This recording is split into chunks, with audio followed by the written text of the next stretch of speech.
See you in the garden. Well, hi guys.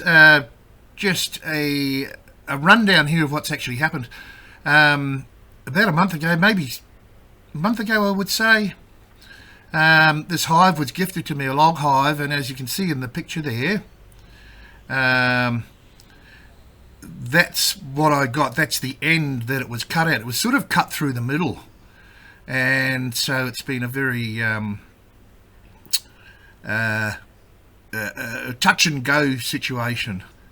Now, I'm very new to this sort of thing, so you've got to realise that I knew nothing about these native Tetragonula bees. So when I was gifted the hive, I was doing some quick research, etc. And I'm a total newbie.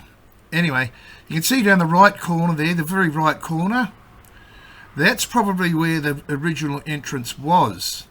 Now, the advice I was given was to seal it up, and you'll see about this later, and go with what I had.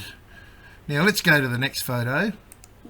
Right, so this is the next photo, and I believe this is the bottom of the hive. I might be wrong, but I think this is all the brood.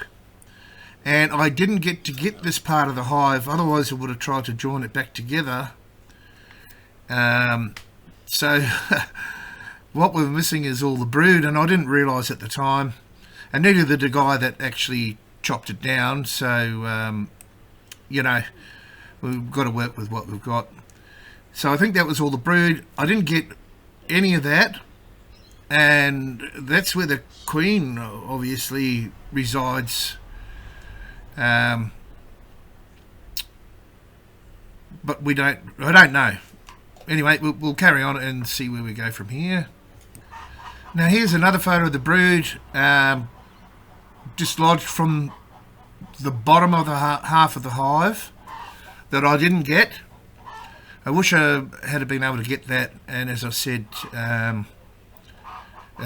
put it back on the logs and join them back together, but I didn't get that chance. And the guy, as I said, that chopped it down, great guy, didn't know either. So next photo, and here's the last photo that he sent me before I actually acquired the hive, and you can see a little bit more close up, although the photos not that clear. Righto. So I get the hive home a few days later. The half of the hive that I'm working with, and let's have a look at a few photos of that.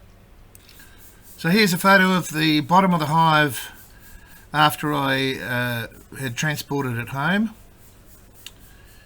and this is the end that I sealed off.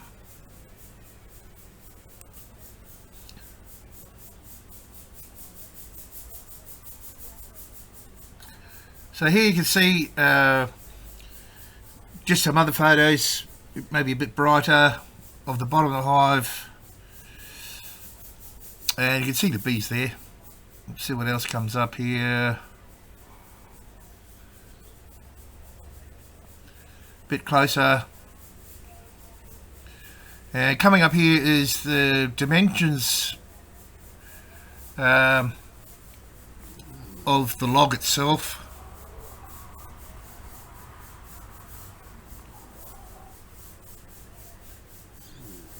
So it's about 33 centimetres, 34 centimetres wide, and that's the bottom. And the next photo you'll see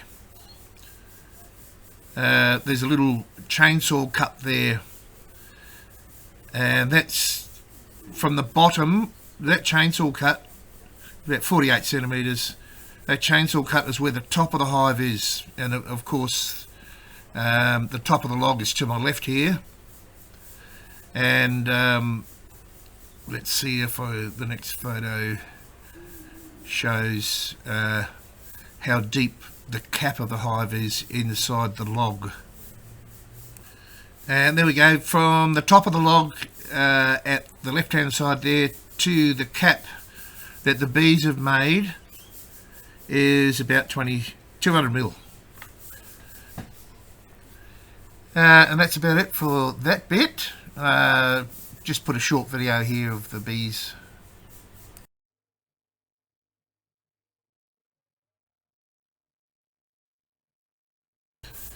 Okay, so here's a couple of photos of the log after I've capped the bottom. I just used a bit of form ply, plas ply, whatever you call it, marine ply there, and I've stuck a hose in it there for them to get in and out. A lovely gentleman communicated with me and helped me sort of go through the motions of trying to save this hive. So there's a bit of 12mm tube there, and I've just blocked it so the bees can't get out. And this is just another angle of the front there. Unbeknownst to me, the actual real opening to the hive is on the bottom behind that plate. And the last of the photos is how I hung it on a 45-degree angle, and you can see what the idea there is, because well, you can't sort of have the entrance at the bottom and put it straight up and down, well, as far as I know, but that was the advice that I was given. Okay, so today is the 22nd of July 2026, and this is what happened. For the first time since I actually got the hive, well, the first proper time. They were actually flying around a little bit when I first put it up, but they haven't been out since. So very pleased with this. Hopefully, fingers crossed, there's a queen in there. If not, well, I made an effort. So let's keep fingers crossed and hopefully it works. Tomorrow I'll put some sugar syrup out for them, because it's supposed to be nice and warm again tomorrow. A few sunny days coming, so fingers crossed, as I said. Good on you, folks. I'll see you next time in the garden.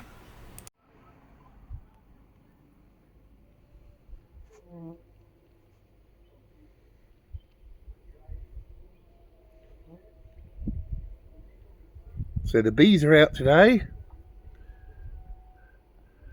Still holding out hope that they're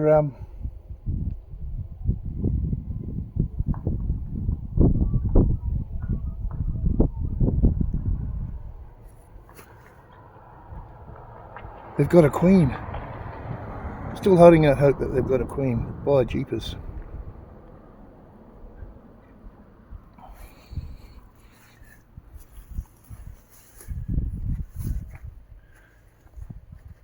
So they're using 2 different holes.